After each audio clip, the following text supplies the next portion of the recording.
Hind students, welcome to study for civil services. कैसे हैं आप सभी लोग? उम्मीद करता हूं सभी बहुत ही बढ़िया होंगे। सो गाइज, आज है 13 सितंबर 2025 और आज के करंट अफेयर्स को हम लोग कवर करने वाले हैं।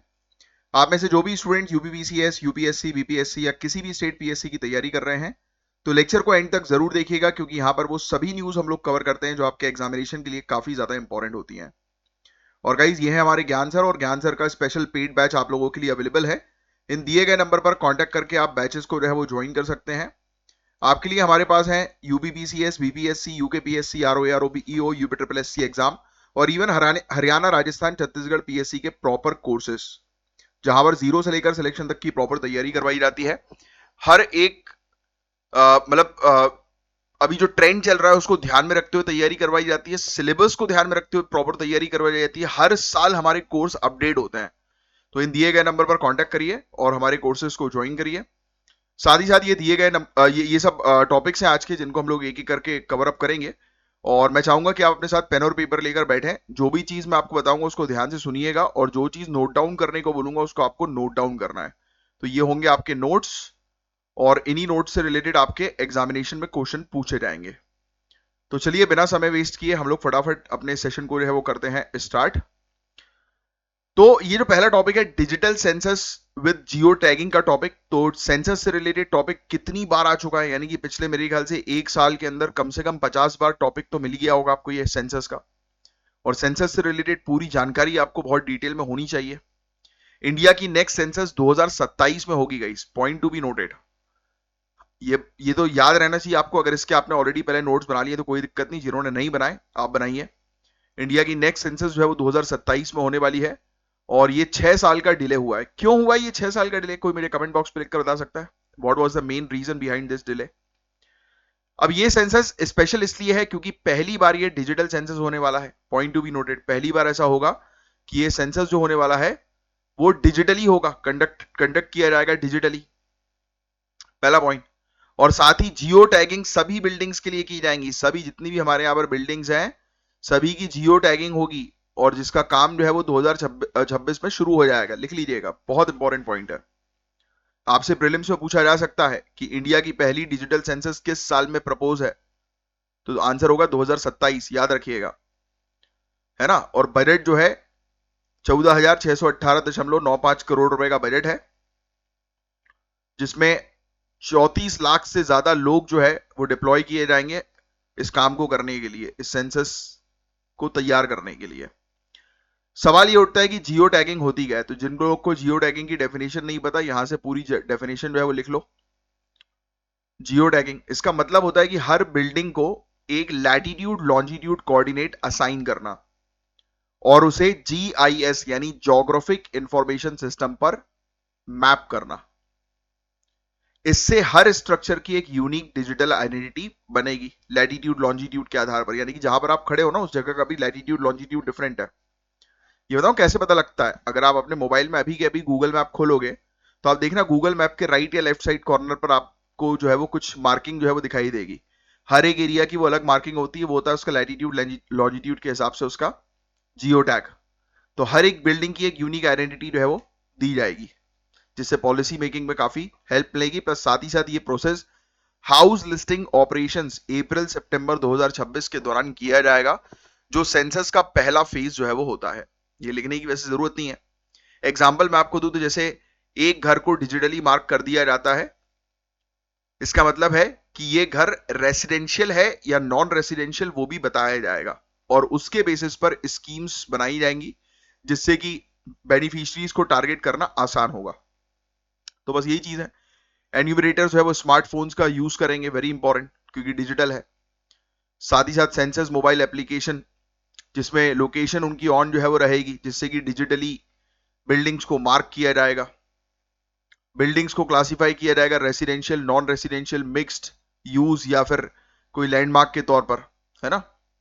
डेटा जो होगा census house and house holds का, वो साइमल्टेनियसली जो है वो रिकॉर्ड किया जाएगा, कि एक तरफ घरों का डेटा रिकॉर्ड हो रहा है और एक तरफ सेंसस का डेटा रिकॉर्ड हो रहा है ना। तो ये चीज थोड़ी सी ध्यान में रखिएगा, काफी इंपॉर्टेंट। जो मार्क कर रहा हूं उसको नोट डाउन कर लीजिए, ठीक है। इससे हमें देखने को मिलेगा, इसका सिग्निफिकेंस देख लो पहले तो आप। एक्यूरेसी, इस प्रकार से हम जियो टैगिंग करेंगे ना सेंसस की, तो उससे क्या आएगी, एक्यूरेसी आएगी। इसका मतलब जो है वो साफ है, ड्यूप्लीकेशन और ओमिशन जो है वो अवॉइड होगा, यानी कि कोई भी डुप्लीकेट कॉपीज जो है वो नहीं मिलेंगी, एलिमिनेट कर दी जाएंगी। कोई घर वगैरह छोड़ दिया, ऐसे भी केसेस नहीं होंगे क्योंकि हर एक की जियो टैगिंग होगी। एफिशिएंसी, 34 लाख इसमें वर्कर्स शामिल हैं, वो फेयर तरीके से डिस्ट्रीब्यूट होंगे ये। फिर इसके अलावा housing, urban planning, rural development में बेटर पॉलिसीज बनाई जाएंगी, ट्रांसपेरेंसी बरकरार रहेगी, शासन में अकाउंटेबिलिटी और डेटा वेरिफिकेशन स्ट्रांग होगा, साथ ही साथ जियो स्पेशियल डेटा लिंक होगा सोशियो इकोनॉमिक और डेमोग्राफिक डेटा सेट के साथ। तो ये चीज आपसे मेंस में पूछा जा सकता है कि इसका सिग्निफिकेंस बताओ जियो टैगिंग का, कि किस प्रकार से जियो टैगिंग हमें गवर्नेंस में हेल्प करेगी। तो आप ये पांचों पॉइंट लिख लोगे ना तो आपका आंसर बहुत बढ़िया बन जाएगा। इस पांचों पॉइंट को लिखकर उसको एक्सप्लेन कर दो बस, ठीक है। इसके अलावा ये पता है आपको, जियो टैगिंग सेंसस में पहली बार यूज हो रही है, लेकिन सरकार ने इसे पहले स्मॉल स्केल पर यूज किया है गाइस। पता है आपको इस चीज के बारे में कि हालांकि आज की रेट में तो आपको ये जियो टैगिंग जो है वो नजर आ रही है, बट क्या पहले सरकार ने इसको कहीं पर यूज किया है? किसी का दिमाग चल रहा है? कोई मुझे बता सकता है कि सरकार ने कहां पर जियो टैगिंग को यूज किया है? प्रधानमंत्री आवास योजना ग्रामीण और प्रधानमंत्री आवास योजना रूरल, ये जो स्कीम है ना सरकार की, ये देखो, इस स्कीम में भी इसका उपयोग जो है वो पहले भी किया जा चुका है। अगर कोई क्वेश्चन पूछे कि सरकार पहली बार जियो टैगिंग यूज कर रही है अपनी, मतलब इसमें इनिशिएटिव में, तो ये स्टेटमेंट गलत हो जाएगा। नहीं, पहली बार नहीं है। हाउसेज जो कंडक्ट हुए ना, कंस्ट्रक्ट हुए सॉरी, इन दो स्कीम के तहत, वो भी जियो टैग जो है वो किए गए थे, राइट। गांव क्षेत्रों में पट्टे को डिजिटली जो है वो आइडेंटिटी दी गई थी, का डिजिटल आधार जो है वो कहा गया था ना, जैसे पट्टों का आधार हम लोग को देखने को मिल रहा है गांव क्षेत्रों के लिए। लैंड पार्सल स्कीम थी, याद कुछ आ रहा है?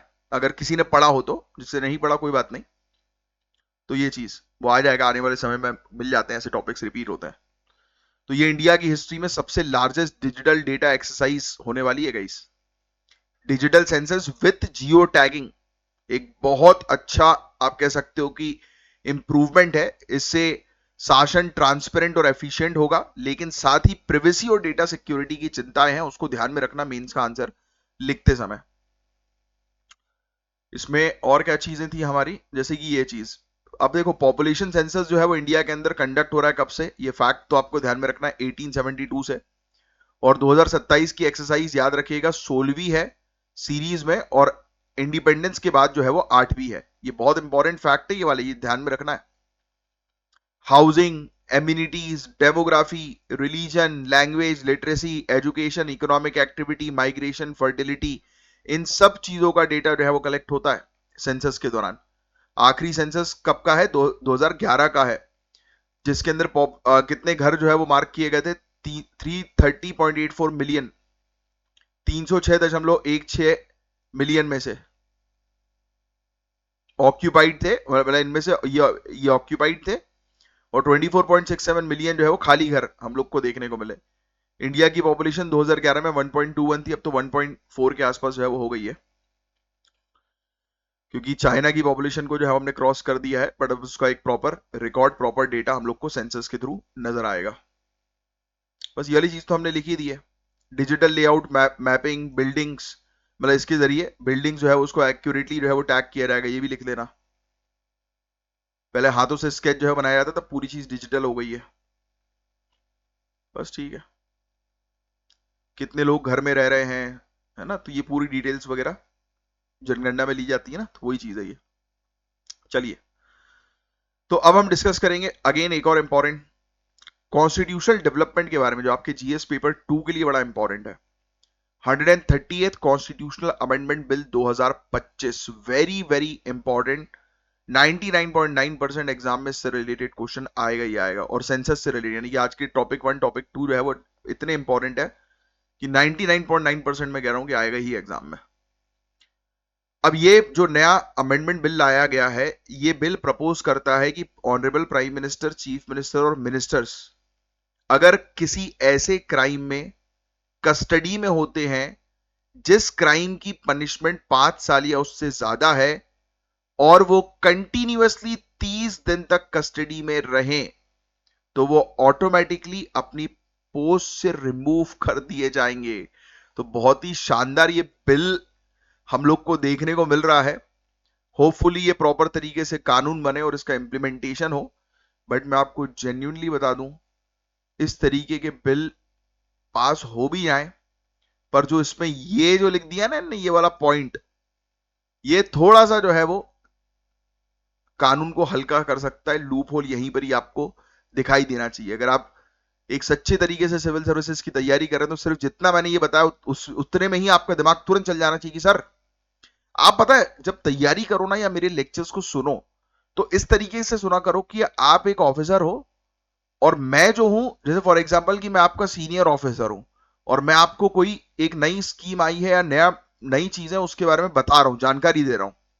इससे बताऊं क्या होता है, इससे आप चीजों को पढ़ाई की तरह नहीं लेते हो। हमारा एक ब्रेन जो है ना, हमें बचपन से पढ़ाई एक बर्डन लगती है वो सिखा दिया गया है कि फटाफट यार एक स्कूल पास करो ये फिर कॉलेज में एंजॉय करेंगे, ऐसी मेंटेलिटी सेट है कि पढ़ाई इज अ बर्डन। बट वहीं आप मूवी देखते हो तो आपको रिलैक्स लगता है और ये जो है ये आपका करियर है। तो इसलिए अपने दिमाग के साथ खेलिए। एक ऐसा ट्राई किया करो कि यार अब आज मेरी ट्रेनिंग है और मेरी रोज जो है वो सुबह जब भी आज जैसे मेरा लेक्चर ले रहे हो उसके बाद अगर किसी और का लेक्चर ले रहे हो तो अपने आप को ऐसा प्रिपेयर करो कि यार this is my training to become an officer. मैं ऑफिसर हूं ऑलरेडी, टू बिकम छोड़ो, आई एम एन ऑफिसर और ये मेरी ट्रेनिंग है, ये मेरी ट्रेनिंग चल रही है। ऐसा लोग है ना, पहली चीज चीजें बहुत अच्छे समझ में आएंगी, मजा आएगा, कॉन्फिडेंस अंदर से बिल्ड होगा और मैं आपको लिख के देता हूं इस प्रैक्टिस से आप अपना एग्जाम निकाल लोगे। The reason is very simple. जो मैं बता रहा हूं ना, इस चीज के पीछे का जो पूरा लॉजिकल रीजनिंग जो है वो ये है, या साइंटिफिक जो चीज है वो ये है, what you think you become. तो अपने आप को ऑफिसर की तरह सोचो, एक दिन ऑफिसर बन जाओगे। काफी महान लोगों ने कहकर ये चीज जा चुके हैं, विवेकानंद साहब, गांधी जी, जितने भी आप बड़े लीडर्स देखोगे आज की डेट में, इलॉन मस्क, ये सब जितनी भी बड़ी बड़ी पर्सनालिटीज है ना, they work on their mind only and thought process. तो अपनी थॉट प्रोसेस को पॉजिटिव रखो। तो जब मैंने ये चीज आपको बोली कि भाई ये बिल लाया गया और देखो कितनी अच्छी चीज है, बट इसमें लूप होल ही आ गया, this is the loop hole. कह रहे हैं कि कोई भी मंत्री संतरी हो, honourable prime minister, chief minister तक, अगर इनको किसी केस में जिसमें 5 साल या उससे ऊपर की सजा है उसके लिए 30 दिन तक कस्टडी में रखा गया है तो उनको तुरंत जो है वो रिमूव कर दिया, उनको रिमूवल जो है वो करवाया जाएगा, ऑटोमेटिकली वो रिमूव हो जाएंगे अपनी पोस्ट से। तो हो सकता है बिल पास हो, इंप्लीमेंट भी हो जाए, चलिए, बट यहां पर इन्होंने ये 30 दिन का वो दे दिया। इसके पीछे तो ये होना चाहिए कि इस प्रकार के हीनियस क्राइम में स्पेशल प्रायोरिटी में वो केस जो है वो कंप्लीट हो, टाइम बाउंडेशन में, कि भाई 2 साल में वो केस खत्म। और उस 2 सालों तक जैसी केस, क्योंकि इतना बड़ा केस अगर ठीक है किसी को फंसाया भी जा रहा है, बट मैं आपको ये चीज बता दूं, अगर आप दारू के ठेके में नहीं खड़े हो ना तो आपके ऊपर कोई उंगली उठा के ये नहीं बोल सकता कि आप शराब पीते हो। बट भले ही आप शराब नहीं भी पीते हो, आप दारू के ठेके में खड़े हो, दैट मीन्स कि आपकी कम्युनिटी गलत है। और सिंप्लीफाई तरीके से ले लेते हैं चीजों को, ठीक है। आप ऐसे ग्रुप के साथ बैठे हो जो क्रिमिनल्स हैं और आप बिल्कुल सोबर, आप बिल्कुल क्राइम नहीं करते, आप बिल्कुल सिंपल और लीगल वे में चलते हो। बट आपके दोस्त यार अगर क्रिमिनल होंगे, कम्युनिटी अगर क्रिमिनल होगी ना, तो जब फंसोगे ना तो आप भी घेरे में आओगे। क्यों? क्योंकि ये आपकी गलती है कि आपका उठना बैठना, आपका जो संग है वो ऐसे लोगों के साथ है जो समाज के लिए सही नहीं है, bad elements of the society हैं। तो इसमें गलती तो है, तो ऐसी गलती के लिए सस्पेंड करो पोस्ट के लिए कि भाई करना ही नहीं। क्योंकि हमें ये टॉपिक क्यों उभर कर आ रहा है सामने, ऐसी चीजें क्यों आ रही, क्योंकि पॉलिटिक्स से जो है वो क्रिमिनलाइजेशन को जो है वो हटाना है। बट अगर पॉलिटिकल पार्टीज इसको सीरियसली लेकर अगर इस पर काम करें तो देश बदल सकता है और बेहतर हो सकता है। तो ये provision centre states, Delhi NCT पर अप्लाई होगा। पुडुचेरी और जम्मू कश्मीर के लिए सेपरेट कानून जो है वो बनाए जाएंगे। लिख लीजिए भैया। क्या ये ऑल इंडिया के लिए है? नहीं, ये अप्लाई हो रहा है सेंटर, स्टेट्स और national capital territory, right, NCT के लिए, और इवन पुडुचेरी जम्मू कश्मीर पे भी एक्सटेंड होगा, बट उसके लिए सेपरेट लॉ होगा। तो ये अप्लाई तो ऑल ओवर नेशन हो रही है, बट उसमें सेपरेट लॉ जो है वो हम लोग को यूटी के लिए देखने को मिल रहा है ना, पुडुचेरी और Jammu Kashmir. 130th amendment bill किससे रिलेटेड है, ऐसा क्वेश्चन आएगा तो ये पूरी चीज जो मैंने आपको बताई है वो थोड़ा सा ध्यान में रखेंगे आप लोग। अब आओ फीचर्स की बात करें। समझ ही चुके हो फीचर्स, फिर से लिखने की जरूरत नहीं है। मिनिस्टर, पीएम, सीएम सब इंक्लूड है, ये लिखना नहीं है फिर से। 5 साल या उससे ज्यादा की सजा अगर उनको होती है, उस पर अगर वो उनके ऊपर चार्ज लग रहा है तो उनको रिमूव किया जाएगा, अगर 30 दिन तक वो कस्टडी में है तो, है ना। प्रोसीजर जो है वो हम लोग को क्या देखने को मिलेगा, सिंपल सा प्रोसीजर। अगर यूनियन मिनिस्टर्स इन्वॉल्व हैं तो ऑनरेबल प्रेसिडेंट उन्हें रिमूव करेंगे पीएम की एडवाइस पर। स्टेट मिनिस्टर्स इन्वॉल्व हैं तो सीएम की एडवाइस पर गवर्नर उन्हें रिमूव करेंगे। दिल्ली के मिनिस्टर्स इन्वॉल्व हैं तो सीएम की एडवाइस पर ऑनरेबल प्रेसिडेंट रिमूव करेंगे। ऑनरेबल प्राइम मिनिस्टर और चीफ मिनिस्टर्स वो खुद जो है वो 31st डे रिजाइन कर देंगे, या फिर ऑटोमेटिकली जो है उनको जो है मान लिया जाएगा कि वो पोस्ट से हट गए हैं। तो ये बस चीजें हैं, फिर से लिखने की जरूरत नहीं है इसको। और ये रिमूवल परमानेंट डिस्क्वालिफिकेशन नहीं है। अगर छूट गए ये और दोबारा मिनिस्टर के लिए खड़े हुए और बन गए तो भी उनको जो है वो रखा जा सकता है। सोचिए, reappointment, removal is not permanent, ये फैक्ट लिख लेना। तो यही तो यहाँ पे भी, यही भी तो एक गड़बड़ी कर दी इनने। अरे पॉलिटिशियन है भाई, अपने लिए जो चीज बनाएंगे वो बहुत सेफ साइड बनाएंगे। ठीक है, कॉन्स्टिट्यूशनल एंड लीगल चिंताएं क्या है। पार्लियामेंट ने केशव नंदा भारती केस में क्लियर किया था कि separation of powers and rule of law change नहीं किया जा सकता। This is the issue. क्या आप क्या करोगे, यानी कि अगर कॉन्स्टिट्यूशनल अमेंडमेंट एक्ट आ रहा है तो ये बेसिक स्ट्रक्चर को उल्लंघन कर रहे हैं, यहीं पर चैलेंज कर देंगे जो लोग नहीं चाहते ये बिल पास हो।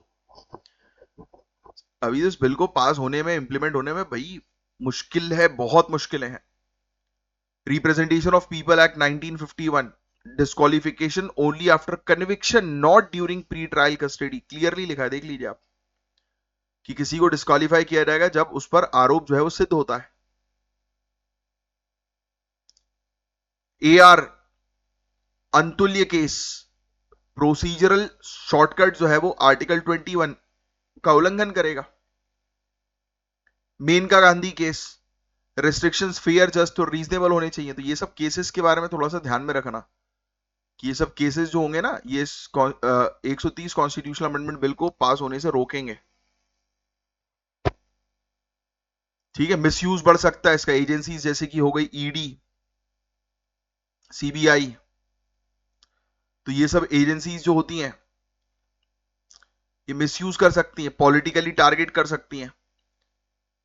Prevention of money laundering act में बेल कंडीशंस स्ट्रिक्ट होते हैं, कस्टडी 30 दिन इजीली एक्सेड होएगी और किसी को पोस्ट से हटा दिया जा सकता है। सिंपल सी, किसी के ऊपर जो है वो मनी लॉन्ड्रिंग के तहत जो है वो कार्रवाई करवा दो, उस कार्रवाई में ही किसी को 30 दिन से ज्यादा के लिए तो रखा जा सकता है कस्टडी में, और जब रखा जाएगा तो क्या नाम है उसका, उनका, हमारे यूपीएससी क्वालिफाइड चीफ मिनिस्टर है केजरीवाल साहब, पीएमएलए में बैंड बजी ना उनकी भी। तो सोचो आप, तो ये तो एक तरीका हो सकता है कि रूलिंग पार्टी का अपोजिशन को उड़ाने का कि स्ट्रॉन्ग लीडर्स को इस तरीके से फंसा और उड़ा दो। तो बहुत सारी चिंता है भाई, इतना आसान नहीं है कि ये वाला बिल जो है वो पास हो जाए। कस्टडी में रहने का मतलब कोई व्यक्ति गिल्टी नहीं पाया जाता, ये भी एक थ्योरी होती है। हाँ, लेकिन पब्लिक ट्रस्ट तो जरूर डैमेज हो जाएगा। फॉर एग्जाम्पल, किसी व्यक्ति के घर के सामने अगर पुलिस आ गई और उसको उठा के ले जाए तो उसकी तो इमेज की तो धज्जियां उड़ जाती है। तो मेन गेम तो यही होता है, सामने वाले की इमेज की धज्जियां उड़ा देना। तो यही सब चीजों की चिंता है। ऐसे यूके के अंदर रेजिग्नेशन जो है मॉरल नॉर्म्स के ऊपर बेस्ड है, ना कि लीगल कंपल्शन के ऊपर। यूएसए के अंदर पॉलिटिकल प्रेशर के थ्रू रिमूव किया जाता है। मेन चीज बताऊं क्या है, क्रिमिनल्स को एंटरटेन ही मत करो पॉलिटिक्स के अंदर। और इसके लिए इट इज वेरी इंपॉर्टेंट कि पब्लिक को समझना जरूरी है। पब्लिक को लग रहा है कि फलाना व्यक्ति जो है वो क्रिमिनल है तो उसको वोट ना दिया जाए। साउथ अफ्रीका के अंदर मिनिस्टर्स को रिमूव किया जाता है जब उनके मतलब दोष जो है वो सिद्ध हो जाता है, कन्विक्टेड हो जाता है वो तब। तो भैया देखो, गवर्नेंस में इंस्टेबिलिटी इस चक्कर में अक्सर आएगी फ्रीक्वेंट रिमूवल्स के चलते। पॉलिटिकल वेपनाइजेशन ऑफ कस्टडी हो सकता है, जानबूझकर किसी को कस्टडी में रखा जा सकता है कि जिससे कि इसके article 100 sorry constitutional amendment act जो 130 वाला जो है उसकी लीगल वैलिडिटी बरकरार रखने के लिए जानबूझकर किसी की स्ट्रेच की जा सकती है कस्टडी, कि उसको उस पोस्ट से हटवा दो इसके थ्रू। जेन्युइन अकाउंटेबिलिटी जो है वो डाइल्यूट हो सकती है, तो बहुत फर्जी बना जो है वो बहुत हो सकता है इसमें। तो अभी तो बहुत वो है भाई, डिफिकल्ट है। आपकी क्या राय? इस प्रकार से क्वेश्चन आ सकता है, बताए custody is not equal to guilt, इस प्रिंसिपल को डिस्कस कीजिए, ऐसे मेंस में क्वेश्चन आ सकते हैं। ठीक है, that's it. Next, union education minister ने सितंबर 2025 में यूएई विजिट के दौरान इंडिया का पहला ओवरसीज अटल इनोवेशन सेंटर का उद्घाटन किया है IIT Delhi Abu Dhabi campus में। वेरी वेरी इंपॉर्टेंट भैया, उद्घाटन हो गया इंडिया का पहला overseas Atal innovation centre IIT Delhi Abu Dhabi campus. तो यूएई के अंदर IIT Delhi Abu Dhabi campus जो है वो हम लोग को देखने को मिल रहा है, इंडिया का पहला ओवरसीज अटल इनोवेशन सेंटर, याद रख लेना, अबू धाबी में। साथ ही 2 एकेडमिक प्रोग्राम्स लॉन्च हुए, एनर्जी एंड सस्टेनेबिलिटी में पीएचडी और बीटेक केमिकल इंजीनियरिंग में। Abu Dhabi department of education and knowledge के साथ बातचीत हुई कि और दोनों मिलकर, इंडिया और अबू धाबी जो है वो मिलकर और कॉपरेशन जो है वो करेंगे, यूएई मिलकर और कॉपरेशन करेंगे।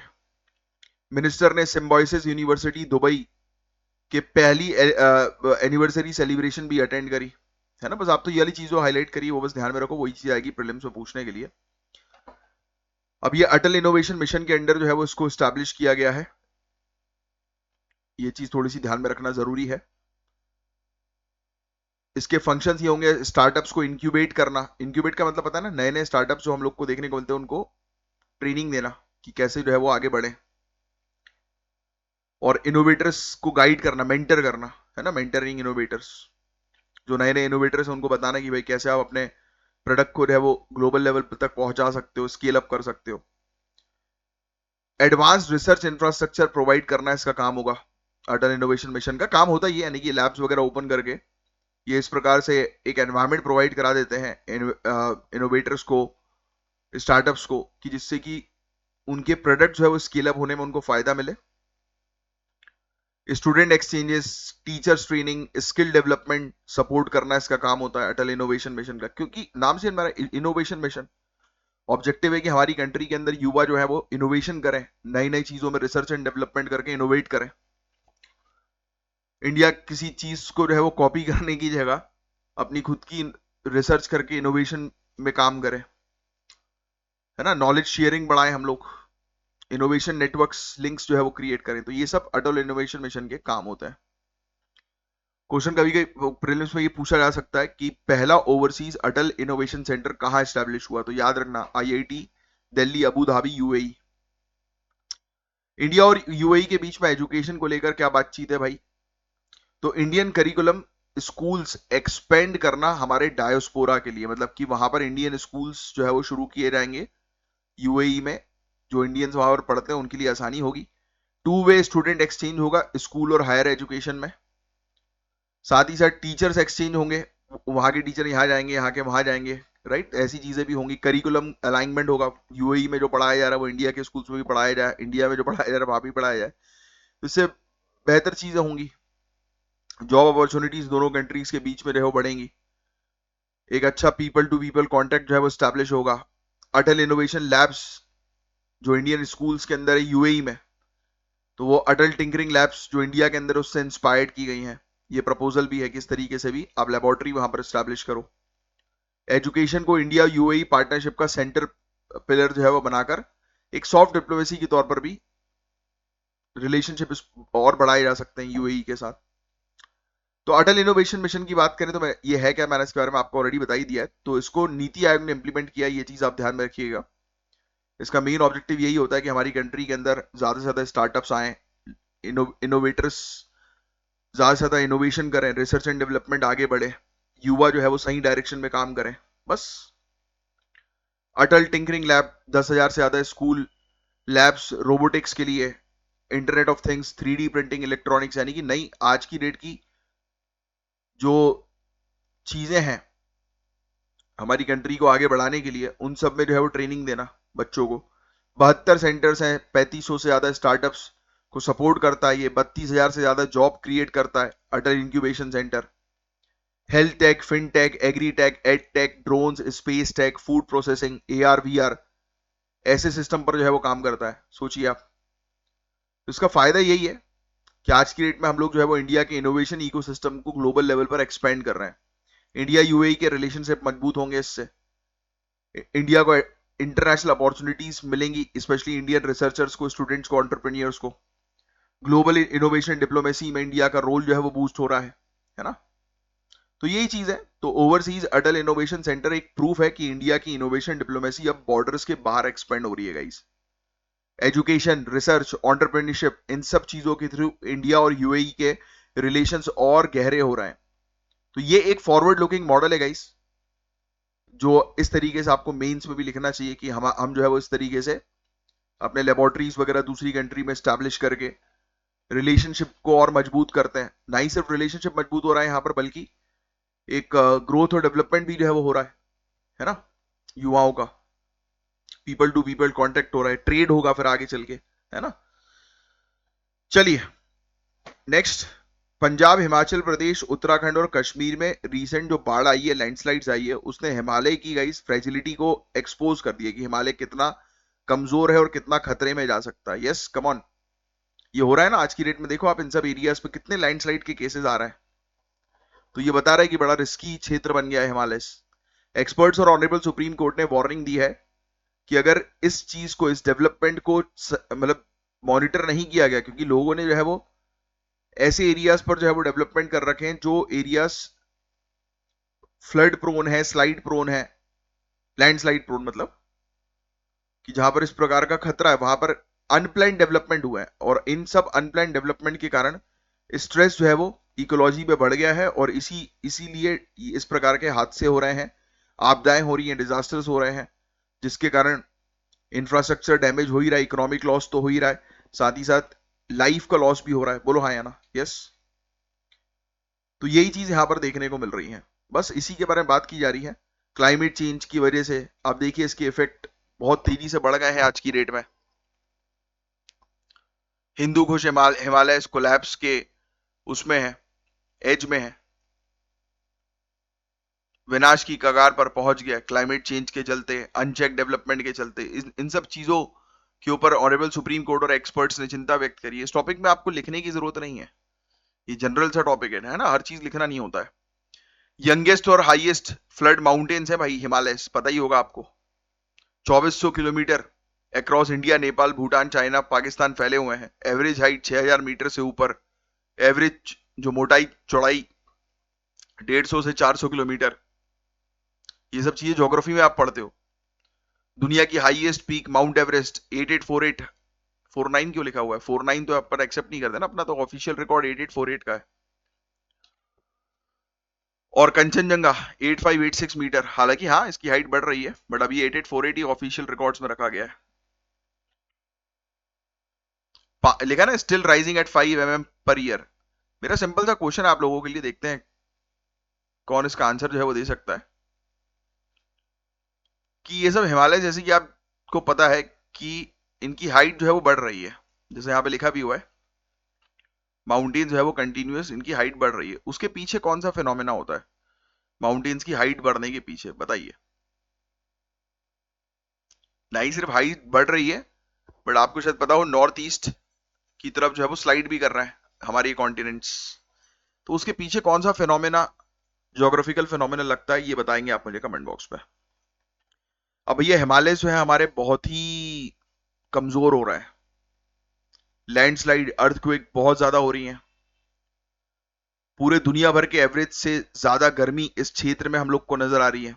ग्लेशियर्स बहुत तेजी से मेल्ट हो रहे हैं। 25,000 से ज्यादा ग्लेशियर लेक्स, जिनसे ग्लेशियर लेक आउटबर्स्ट फ्लड्स का रिस्क है, जो हम लोग को देखने को मिलता है ना, एकदम से डैम फट गया, पानी जो है वो आ गया, एकदम से पानी का बहाव तेज हो गया है, स्टीप स्लोप्स हैं, मिट्टी सही नहीं है, फ्लड, इरोजन, लैंडस्लाइड के केसेस बढ़ते हैं इससे, इकोलॉजिकल डैमेज हो रहा है, लोगों की आजीविका जो इस क्षेत्र पे टिकी हुई है, इस क्षेत्र के खराब होने से उनकी आजीविका पर भी खतरा है। तो बहुत सारे इश्यूज आज की डेट में हिमालय में देखने को जो है वो मिल रहा है, बहुत सारी प्रॉब्लम्स हिमालय में नजर आ रही हैं। इंफ्रास्ट्रक्चर जो है वो प्रॉपर तरीके से रेगुलेटेड नहीं है, हाईवेज, टनल्स, हाइड्रो पावर्स, इनको बनाने के लिए जब ब्लास्टिंग की जाती है तो ये जो कमजोर स्लोप्स जो होती है उनको और डीस्टेबल कर देती है। Example Chandigarh Manali highway tunnel, ये डेथ ट्रैप बन गया था रेन्स के दौरान, बारिश के समय पर, पता है आपको? लार्ज स्केल पर दियोदार और वहां के जो पेड़ हैं उनको काटे जा रहे हैं, जिसके कारण और लैंडस्लाइड हो सकती है, क्योंकि आपको बड़ा पता है कि पेड़ की जड़ें जो है वो मिट्टी को पकड़ के रखती है, पेड़ नहीं होगा तो लैंडस्लाइड होना तो है ही, स्वाभाविक है। 1100 से भी ज्यादा प्रोजेक्ट्स हिमाचल में, 40 से भी ज्यादा उत्तराखंड में रिवर के फ्लो को ऑल्टर करते हैं, फ्लड का रिस्क बढ़ा देते हैं, एनवायरमेंटल असेसमेंट वीक है, इंडिपेंडेंट इकोलॉजिकल इम्पैक्ट स्टडीज जो होती हैं उसको बाईपास कर दिया जाता है। इसलिए तो अभी हम लोगों ने जो है वो थर्ड पार्टी की बात करी है कि भाई अब एक थर्ड पार्टी कंपनीज होंगी जो बेसिकली एनवायरमेंटल क्लियरेंस के लिए अपनी रिपोर्ट प्रस्तुत करेंगी। फिर टूरिज्म का प्रेशर भी बढ़ रहा है, होटल्स बन रहे हैं, रोड्स बन रहे हैं, होम स्टेज की डिमांड बढ़ती जा रही है, इसके कारण और स्थिति जो है वो खराब हो रही है। तो डेवलपमेंट हो, नो डाउट कि डेवलपमेंट नहीं करना चाहिए, ऐसा नहीं है, डेवलपमेंट होना चाहिए, बट भैया सस्टेनेबल डेवलपमेंट होना चाहिए। और इन्हीं सब चीजों के कारण तो हादसे हुए हैं। केदारनाथ का हादसा कैसे भूल सकते हैं, बहुत खतरनाक हादसा था। चामोली का हादसा भी रिसेंटली, वो कैसे भूल सकते हैं। उत्तराकाशी की रिसेंट ट्रेजेडी आपने देखी, मिट्टी बहती जा रही है, बायोडायवर्सिटी को नुकसान हो रहा है नॉर्मल रेनफॉल स्नो मेल्ट से आज की डेट में डिस्ट्रक्टिव फ्लड्स हो रही हैं, लैंडस्लाइड्स हो रही हैं। सोचिए आप, इंफ्रास्ट्रक्चर कोलैप्स हो रहा है, फसलें खराब हो रही हैं, टूरिज्म को नुकसान पहुंच रहा है, कम्युनिटी का ट्रस्ट जो है वो गवर्नेंस पर, शासन पर जो है वो खत्म होता जा रहा है। तो ये कहानी है। कभी कभी मेंस में ऐसा क्वेश्चन आ सकता है कि unregulated development in Himalaya is a disaster in making, कि हिमालय के अंदर आप जो ये डेवलपमेंट कर रहे हो बिना प्रॉपर पॉलिसीज के, प्लान के, इसको बाईपास करके ये डेवलपमेंट करवा रहे हो, वो आपदा का सबसे बड़ा कारण है। इसको एनालाइज करो, है ना, ऐसे क्वेश्चन मेंस में बनते, तो उसके लिए प्रिपेयर रहो। तो अब हमें क्या करना चाहिए, माउंटेन स्पेसिफिक पॉलिसीज बनानी चाहिए, दिल्ली मुंबई मॉडल कॉपी नहीं करना चाहिए, कैरिंग कैपेसिटी की रिस्पेक्ट करनी चाहिए कि भाई जिस क्षेत्र में जितनी कैपेसिटी है बल्कि उससे कम ही रखो चीजों को। उसको अगर ओवरलोड करोगे तो ऑब्वियस सी बात है कि चीजें फटेंगी। डिजास्टर और सोशल इंपैक्ट स्टडीज कंपलसरी होनी चाहिए, ट्रांसपेरेंट होनी चाहिए, इन सब पर काम करना जो है वो जरूरी है, राइट। तो ये चीज थोड़ी सी ध्यान में रखना जरूरी है। ठीक है, समझ में आई चीजें। हाइड्रो पावर पर डिपेंडेंसी रिड्यूस करने की जरूरत है, सोलार, विंड, डिसेंट्रलाइज्ड ऑप्शन लाओ। हिमालय के फ्रेजाइल इकोसिस्टम में अनचेक कंस्ट्रक्शन और डिफॉरेस्टेशन ने डिजास्टर रिस्क मल्टीप्लाई कर दिया है। फ्यूचर डेवलपमेंट के लिए सस्टेनेबिलिटी पर फोकस करना हमें जरूरी है। तो बड़े रिस्क में है भैया हिमालय, इससे रिलेटेड क्वेश्चन मेंस में बनेगा ही बनेगा। क्रिप्टो करेंसी, इंडिया एक डेडिकेटेड क्रिप्टो लॉ बनाने की बजाय पार्शियल ओवरसाइट अप्रोच ले रहा है। अच्छा, ये क्रिटिसाइज कर रहा है वाला आर्टिकल। हाँ, ये बात तो सही है भाई कि हम एक प्रॉपर क्रिप्टो करेंसी को लेकर कानून जो है वो बना नहीं पा रहे हैं, और इसी चीज के चक्कर में इंडिया के अंदर मनी लॉन्ड्रिंग का इशू बहुत ह्यूज लेवल पे हो रहा है, बहुत ह्यूज लेवल पर, छोटे मोटे लेवल पर नहीं भाई, बहुत ह्यूज लेवल पर। गवर्नमेंट का लॉजिक है कि अगर डिजिटल एसेट को मेन स्ट्रीम फाइनेंस में अगर लाएं, मतलब जैसे कि क्रिप्टो करेंसी ये सब चीजों को, तो सिस्टमैटिक रिस्क जो है वो क्रिएट हो सकते हैं। आरबीआई ने भी हाईलाइट किया है कि इन एसेट को रेगुलेट करना डिफिकल्ट है, और आरबीआई तो बहुत समय से बोल ही रही है। इससे रिलेटेड अभी नोट्स मत बनाना, सिर्फ समझ लो। आरबीआई हमेशा से बोल रही है कि क्रिप्टो करेंसी जो है वो बर्बाद कर देगी, क्योंकि ऑब्वियस ही बात है यार, इससे क्रिप्टो आज की रेट में जितने भी इलीगल काम हो रहे हैं वो क्रिप्टो करेंसी से ही तो हो रहे हैं। क्रिप्टो करेंसी एक प्रकार से एक टूल बन गया है।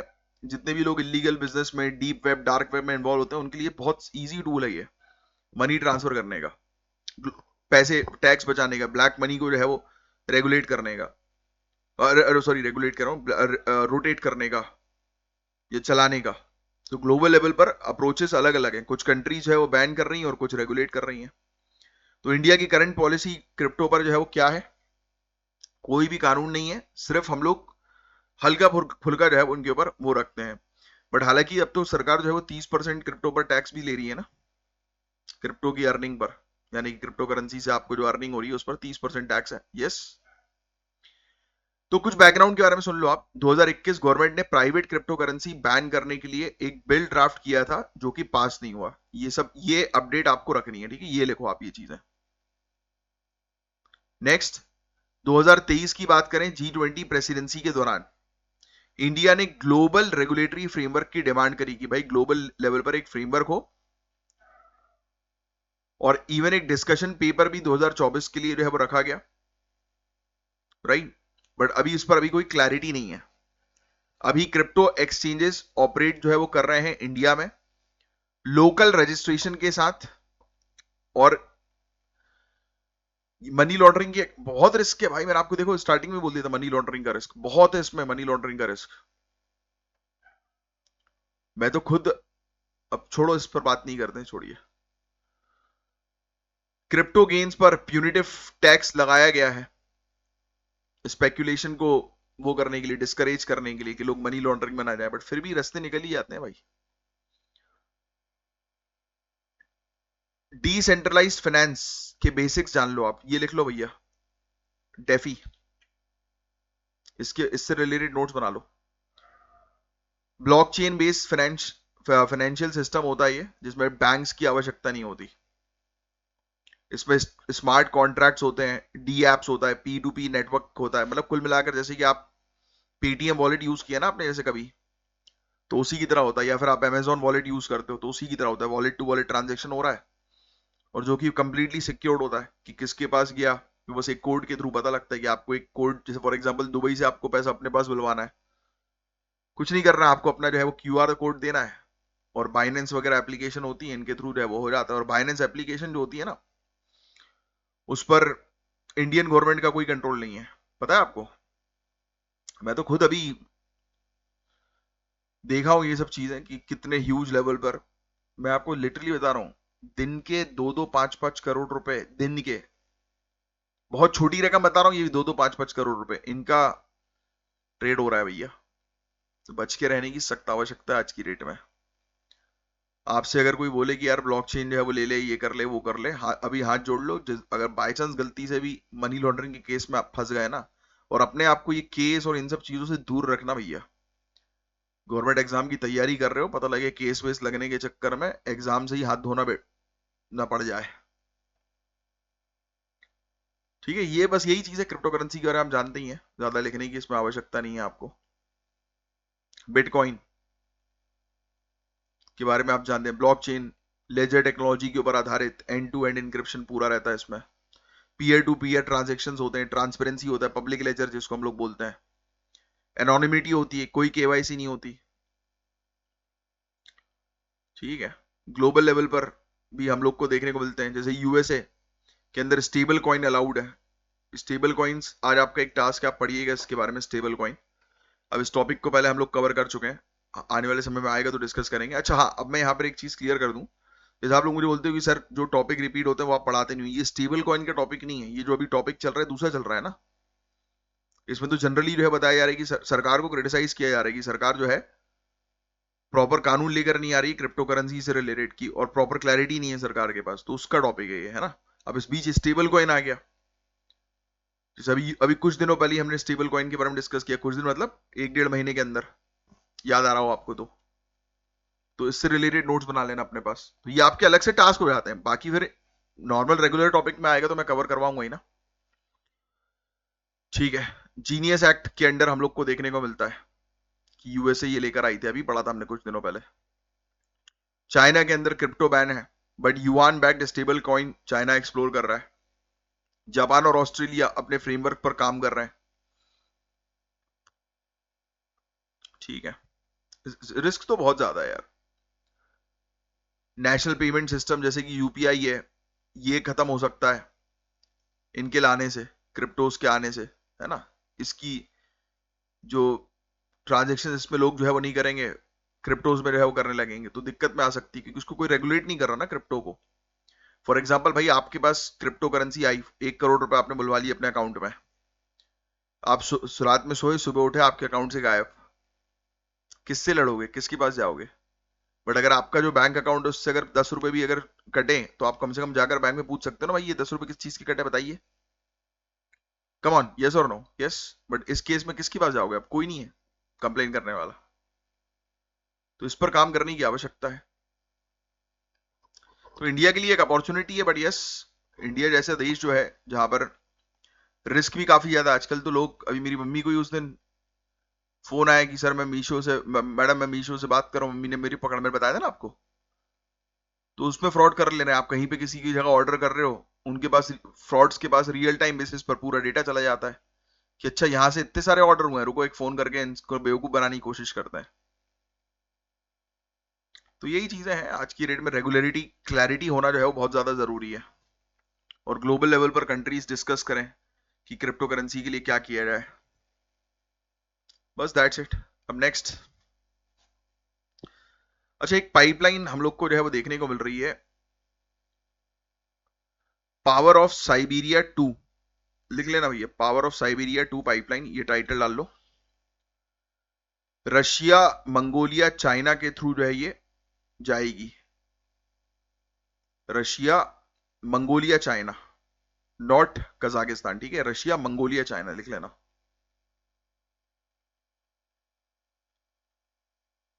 और ये रिप्लेस करेगा,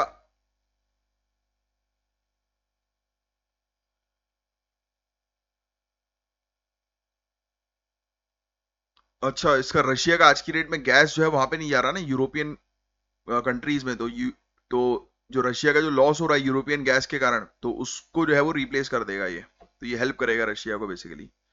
तो सिंपल सी चीज है भाई कि पावर ऑफ साइबेरिया 2 जो है, तो वो basically 50 billion cubic metre gas जो है वो सप्लाई जो है वो करेगी चाइना से, चाइना पे, मंगोलिया पे, है ना। तो ये चीज है, तो उसका लॉस है वो यूरोपियन गैस का ये रिकवर करेंगे इसके थ्रू, तो ये लिख लेना।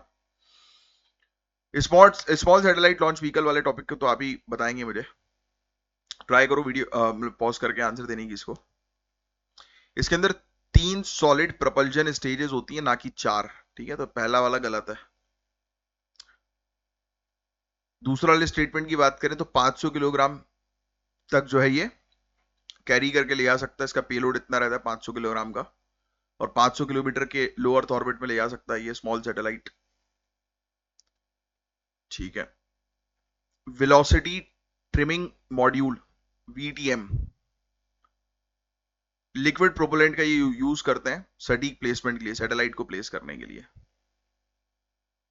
अब एक मेंस का भी क्वेश्चन है गाइस, इंडिया की एनर्जी ट्रांजिशन जो कि ट्विन चैलेंजेस फेस कर रहा है, 2 प्रॉब्लम जो है वो फेस कर रहा है। एक तो वही एनर्जी को लेकर इश्यूज है ना, कि ईरान से लें, ईरान से लेते हैं तो यूएसए चिढ़ जाता है, रशिया से लेते हैं तो यूएसए चिढ़ जाता है। तो एनर्जी पार्टनर्स बनाने का एक तरफ एक इशू, और दूसरी तरफ टेक्नोलॉजिकल इनोवेशन का इशू। बहुत अच्छा क्वेश्चन पूछा गया, ट्राई करना है इसका आंसर देने की। और पेड कोर्सेज को ज्वाइन करिए दिए गए नंबर पर कांटेक्ट करके। अब मैं मिलूंगा आपसे मंडे, तब तक के लिए bye, take care, have a great day, Jai Hind, जय श्री महाकाल।